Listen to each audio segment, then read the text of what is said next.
ಆತ್ಮೀಯರೇ ನಮಸ್ಕಾರ. ನಾನು ನಿಜಾಮ್ ಜಮಾದಾರ್ ಅಂತ. ನಾನು KRS ಪಕ್ಷದ ರಬಕವಿ ಬನಟ್ಟಿ ನಗರದ ಅಧ್ಯಕ್ಷ. ಇವತ್ತು ನಾವು ಇಲ್ಲಿ ಬಬಲೇಶ್ವರ ಬಸ್ ನಿಲ್ದಾಣದಲ್ಲಿದ್ದೀವಿ.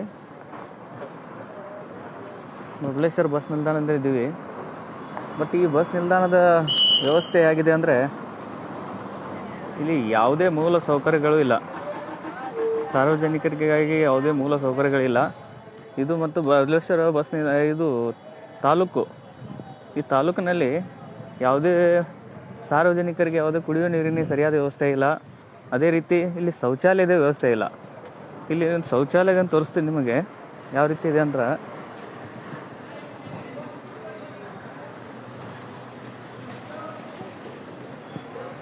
ಈ ಶೌಚಾಲಯದ ಬೀಗ ಹಾಕಿದ್ದಾರೆ. ಈ ತಾಲೂಕಿನ ವ್ಯವಸ್ಥೆ ಈ ರೀತಿ ಇದ್ದರೆ ಇನ್ನು ಯಾವುದೇ ನಗರ ಆದರೆ ಅದರ ವ್ಯವಸ್ಥೆ ಯಾವ ರೀತಿ ಇರುತ್ತೆ. ಈ ರೀತಿಯಾಗಿ ಶೌಚಾಲಯ ಇದೆ. ಇದು ಪುರುಷರ ಶೌಚಾಲಯ. ಈ ಪುರುಷರ ಶೌಚಾಲಯಕ್ಕೆ ಎಲ್ಲ ಬೀಗ ಹಾಕಿದ್ದಾರೆ. ಇಲ್ಲಿ ಯಾರೂ ಸ್ವಚ್ಛ ಮಾಡೋದಕ್ಕೆ ಯಾರೂ ಇಲ್ಲ.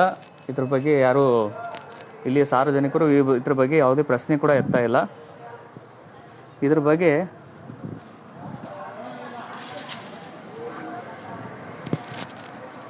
ಇಲ್ಲಿ ಇನ್ಚಾರ್ಜ್ ಇರೋರನ್ನ ಕೇಳೋಣ, ಅವ್ರು ಏನು ಹೇಳ್ತಾರೆ ನೋಡಿ.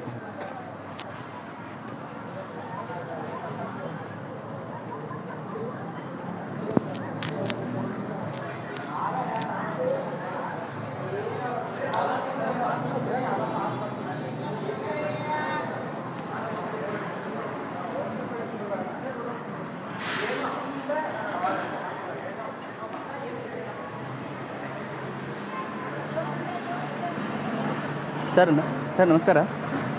ನನ್ನ ಹೆಸರು ನಿಜಾಮ್ ಜಮಾದಾರ್ ಅಂತೇಳಿ, KRS ಪಕ್ಷದ ತಾಲೂಕು ಅಧ್ಯಕ್ಷ ರೀ. ಇಲ್ಲಿ ಶೌಚಾಲಯ ಕೀಲಿ ಹಾಕಿದ್ದಾರೆ. ಮತ್ತು ಬೇರೆ ಕಡೆ ಎಲ್ಲಿ ಶೌಚಾಲಯ ಐತೆ ರೀ ಇಲ್ಲಿ? ಹಾಂ ರೀ,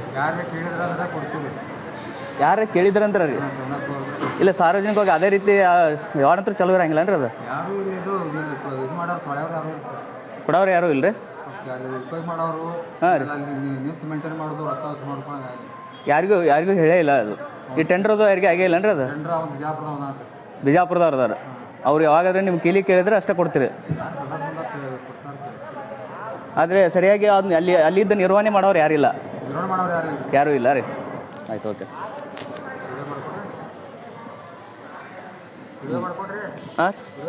ಹಾಂ ರೀ,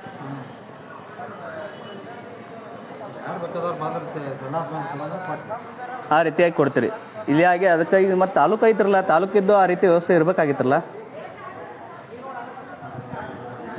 ಯಾಕಂದ್ರೆ ಈ ಸಣ್ಣ ಒಂದು ಹಳ್ಳಿ ನಗರ ಆದರೆ ಅಲ್ಲಿ ಈ ರೀತಿ ಯಾರು ಬರಂಗಿಲ್ಲ ಅಂತಿಲ್ಲ. ಮತ್ತು ಇದು ಮೇನ್ ತಾಲೂಕು ರೀ. ತಾಲೂಕಿನಾಗ ಮತ್ತು ಅಲ್ಲಿ ಬರಂಗಿಲ್ಲ. ಬಂದವ್ರಿಗೆ ನಾವು ಚಾವಿ ಕೊಡ್ತೀವಿ ಅಂದ್ರೆ ಇಲ್ಲಿ ಬಂದು ನಿಮ್ಮ ಪ್ರತಿಯೊಬ್ಬರು ಯಾರು ಬಂದು ನಿಮ್ಮಲ್ಲಿ ಚಾವಿ ಕೇಳುವಂಥ ಪರಿಸ್ಥಿತಿ ಇದಿರಲ್ಲ. ಮತ್ತು ಹಂಗಾದ್ರೆ ಹಾಂ ರೀ, ಇಲ್ಲ ಈ ರೀತಿ ಆದ್ರೆ ಅದಕ್ಕೆ ನೀವು ಅವ್ರ ಮುಂದಿನ ನಿಮ್ಮ ಅಧಿಕಾರಿಗಳಿಗೆ ಯಾರಿಗೆ ತಿಳಿಸ್ಬೋದಾಗಿತ್ತರಲ್ಲ. ಹಾಂ ರೀ, ಹಾಂ ರೀ, ಇಲ್ಲಿ ಸರಿಯಾಗಿ ಜನರು ಇದು ಮಾಡಂಗಿಲ್ಲ. ಹಳ್ಳಿ ಐತಿ, ಇಲ್ಲಿ ಏನು ತೋತಿ ರೊಕ್ಕ ಹಳ್ಳಿ ಅಲ್ರಿ ಸರ್, ತಾಲೂಕು ಐತದ. ಅವ್ರು ಮಾತಾಡೋದು ಹಳ್ಳಿ ಜನ ಮಾತಾಡೋದು. ಹಾಂ ರೀ, ಓಕೆ ಓಕೆ.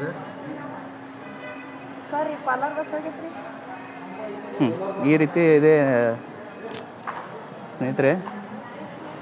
ಇದು ಒಂದು ಬಸ್ ನಿಲ್ದಾಣದಲ್ಲಿ, ತಾಲೂಕು ಬಸ್ ನಿಲ್ದಾಣದಲ್ಲಿ ಅವರು ಬೇಕಾದರೆ ಚಾವಿ ಕೊಡ್ತೀವಿ ಅಂತ ಹೇಳ್ತಾರೆ. ಅಲ್ಲಿ ಯಾವುದೇ ನಿರ್ವಹಣೆಗಾಗಿ ಯಾರನ್ನೂ ನೇಮಿಸಿಲ್ಲ.